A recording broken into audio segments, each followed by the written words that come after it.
কেমন আছো? কি অবস্থা? ভালো আছো? ভালো আছেন দাদা? আপনি ভালো আছেন? আলহামদুলিল্লাহ। এলাকায় অনেকদিন পর আসলাম। এই আছি মোটামুটি ভাই। তা কি ব্যাপার আপনার এই যে সাজসজ্জা ড্রেস সব চেঞ্জ, বিষয়টা তো বুঝলাম না। আপনি কি করেন বর্তমান? ও উপর আল্লাহর ইচ্ছা, এখন আমি বরিশাল আমতলিতে থাকি, ওখানে টুকটাক ব্যবসা করি। আলহামদুলিল্লাহ খুবই ভালো আছি। আচ্ছা ভাই, এটা এত বড় কি ব্যবসা? আগে তো আপনি এলাকায় ভ্যান চালাতেন, এখন আপনার ড্রেস, পোশাক আশাক, কথাবার্তা সব চেঞ্জ হয়ে গেছে। আমার তো আমতলিতে একটু কাজ আছে ভাই, আমার একটু আমতলি যেতে হবে না?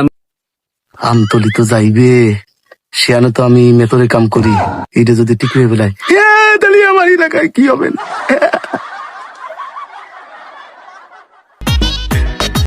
ঠিক আছে ভাই, ওখানে আপনারা যাইবেন, আমি আছি ভালো অবস্থানে। ওটা আপনাদের আমি যে সহযোগিতা লাগে সেটা তো আমি করব। আচ্ছা ঠিক আছে ভাই।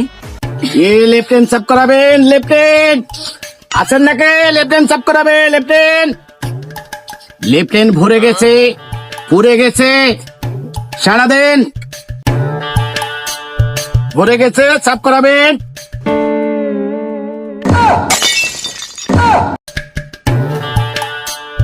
হেই। গন্ধ গন্ধ। এ ভাই, আপনি কি কি কাজ করেন? হ্যাঁ ভাই হে, আপনার এলাকায় যে কোন, আমি তো এই জায়গায় মেতরে কাম করি, স্ত্রী সন্তান, আর আল্লাহ আমি কি করে খাবো ভাই? এই দেশে এসে তুমি মেতরে কাম করছিলাম, আপনারা কেন এই জায়গায় আসলেন রে ভাই? ভাই, ভাই,